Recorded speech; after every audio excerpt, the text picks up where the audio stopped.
In the middle of space, a horrific light glows bright in the sky. This is a dream that ends when Rhea wakes up. She doesn't know where she is and keeps seeing terrifying visions of people dying in extreme ways. However, this is also a nightmare, and this time she wakes up for real on the floor of her room with several wounds on her body and amnesia. The station's AI tells her that it's detected abnormal activity and that because of a system failure, the standby power must be rebooted. A sore Rhea stands up and grabs a flashlight to go investigate. As she walks around, she finds many bloodstains and even the body of a crewmate. Rhea takes the knife from his chest before she moves to another room, where she finds another body. When she finally finds the control room, she reboots the power and opens the door. Outside, she finds a very dark planet and a body bag with another dead crewmate. As ash falls around her, Rhea looks around and notices a shadow that copies her movements before disappearing. Rhea doesn't know where she is and continues searching, only to stop when she almost falls into a cliff. She looks up and discovers the horrific light from her dream. Suddenly Rhea starts coughing and feeling dizzy because of the polluted air, so she rushes back to the station while falling a couple of times on the way. After she closes the door, the computer says that the oxygen levels are compromised. Rhea hears someone saying her name and has visions of the crew getting attacked, including a friend with a rotting face. A flashback then shows her at the table happily sharing a meal with the crew. Some of them wanted to explore the planet and were impressed because the atmosphere already was almost breathable. In the present, Rhea puts a medicine patch on her neck and takes a shower while wondering who and where she is. Then she searches the rooms while seeing flashes of her teammates' faces. On a notebook, Rhea finds a bunch of notes about the station and pictures of herself taking care of plants.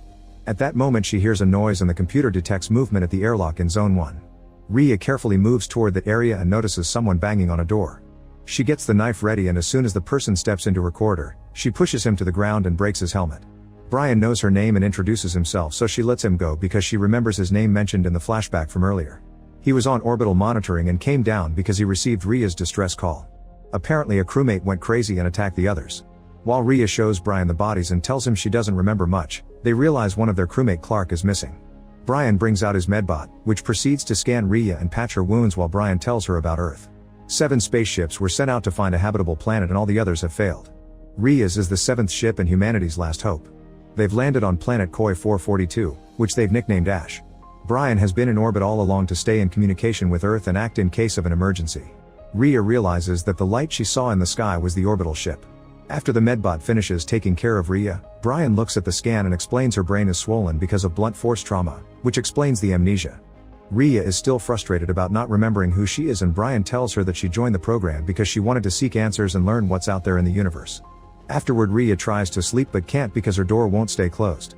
She keeps hallucinating a crewmate staring at her through the crack, which gives her flashes of a terrible monster. She concentrates to calm down and realizes the door was closed all along. Later, Rhea suits up to take the bodies out of the station. She's worried about Clark and wonders if she's somewhere on the planet. Brian thinks they need to forget about Clark and concentrate on their situation, pointing out that they're low on oxygen. His priority should be leaving since the orbital ship only lines up with the station every now and then. The next lineup will be in 12 hours. Suddenly Rhea sees the dead face moving and has more flashes of the attack, so she rushes back to the station in panic. When Brian tries checking on her, she snaps and says she just needs to rest. Then Rhea goes to the room with all the blood and tries to pick up some scissors, but she drops them when she sees a memory of herself stabbing a crewmate. Rhea rushes to her room and puts on another medicine patch before having a breakdown. Once she calms down, she finds Brian and apologizes for her outburst. While they watch the terrible sandstorm outside, Rhea keeps having visions of her crewmates' deaths, and Brian confirms she had been dating one of them. The moment is interrupted by the computer informing them that the hull has been breached and oxygen levels are critical. The duo suits up and searches the rooms until they find a hole in the wall. With tools in hand, Rhea goes inside and finds proof that someone has already been here. She can hear a strange noise and starts following it, but the passage becomes too narrow to cross. Roya has no choice but to take off her helmet, so she can't talk to Brian anymore and will be breathing pretty bad air. Now she can move easily and finds the loose piece of metal that has been making the noise. While Rhea works on fixing the hole, a hand reaches in and tries to grab her, causing her to have another vision of a melting face. The hand disappears quickly because it's also a hallucination, and Rhea hurries to finish the job. Once she's back in the main room, she tells Brian about some of her visions. She theorizes that Clark came into contact with some pathogen that triggered a psychotic break, kinda like rabies. Brian snaps as he reminds her that they've lost 30% of their oxygen and that the lineup is happening in 5 hours, so Rhea needs to forget about rescuing Clark or finding answers and concentrate on escaping. To keep herself busy, Rhea searches her crewmates' rooms again and remembers how her boyfriend Kevin used to play music for her. Suddenly she sees herself in a forest wearing beautiful clothes with a drone flying nearby. Kevin is there too, looking at a tunnel in the ground, from which a very bright light comes out. When Kevin says it hurts, the setting changes and now he's being stabbed in the station by Rhea. After being startled by a monstrous face, Rhea wakes up in bed. Thinking about what she saw, she checks another room and finds the drone next to a glitching screen. Rhea connects the drone to the medbot and finds a recording of the crew exploring the planet. Behind some rocks they found a metal-covered tunnel in the ground. The team realized the whole atmosphere was manufactured too, which meant someone here had already terraformed. Suddenly the tunnel started glowing and the energy hit one of the guys in the face, which sent him flying. When they checked on him, they found his helmet broken and his face burned. Then smoke, flames, and electricity began to come out of the tunnel and the drone recorded the same thing happening in multiple spots far away. Brian interrupts Rhea's watching and she accuses him of knowing everything, but he swears he didn't. He only knew that the team left on a mission but the station and the comms went dark. Rhea doesn't believe him and they argue for a while before she tells him that her visions indicate she killed some crewmates. She needs to know if they're real or not and that's why she wants to stay. She also admits that when her medicine patches fade she gets memories back. A furious Brian refuses to miss the next lineup and says he doesn't trust the person she may become without the patches. Their priority is to tell Earth they've found terraforming technology which could save humanity. Moments later while Rhea is packing, Brian comes to apologize for snapping and make sure she's put on a new patch. Since the patches appear to be getting less effective, Brian puts a second one on her neck. After he leaves, Rhea feels dizzy and removes a patch, which triggers a memory. She remembers one of the guys attacking her, forcing her to fight back to protect herself. Her hits didn't do much and she was easily overpowered, but when the guy tried to choke her, she managed to grab the scissors and attacked him to get him to step back. No matter how many times she stabbed him though the man kept moving, so Rhea hid under the table to stab him in the leg and make him fall. Then she sat on him and repeatedly stabbed him until he was dead. In the present Rhea collapses on her bed but more monstrous visions make her wake up.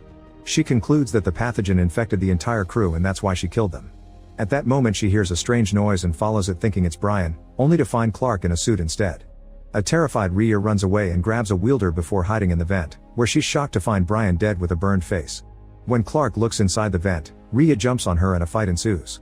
After exchanging a few hits Rhea activates the wielder and Clark uses the table to try to stop the fire, but the flames reach her suit anyway. Rhea uses the chance to run away but ends up tripping and falling. Clark follows her and breaks an extinguisher with a punch to put off the fire.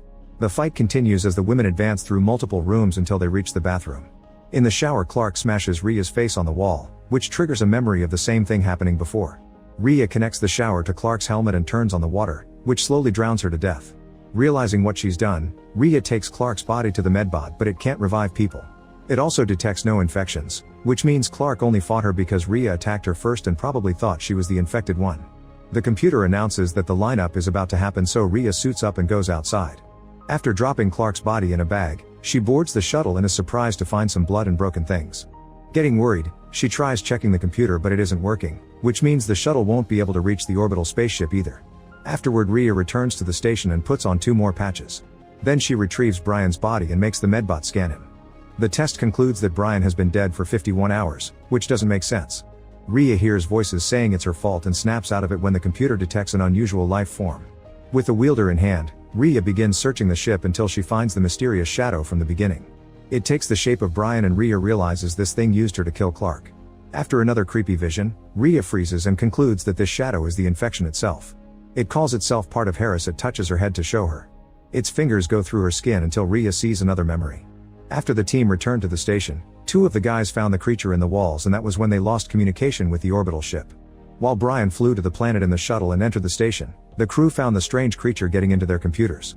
It was this alien who made the hole in the wall and used it to spread all over the ship.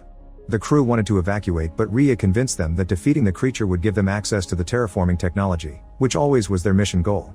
She took a sample from the alien in the computer and looked at it in the lab to discover self-replicating technology. However, the sample started to grow and broke the dish to attack a crewmate. It entered his head through his nose and after some shaking it took control of his body, which triggered the fight that ended with Rhea killing him with the scissors. While Clark pulled Rhea away, Kevin checked on the body, which suddenly woke up and started to choke him. Rhea ran to save her boyfriend and together they started to fight the alien in their friend's body. The creature clearly gave the astronaut super strength and better reflexes because it could fight 2 people at the same time quite easily. When Kevin was about to get killed, Rhea called his name and tossed a scalpel. Hearing the name made their friend gain clarity for a second, but Kevin didn't notice and slashed his neck. The alien came out of the dead mouth and entered Kevin through his ear to gain control of a new body.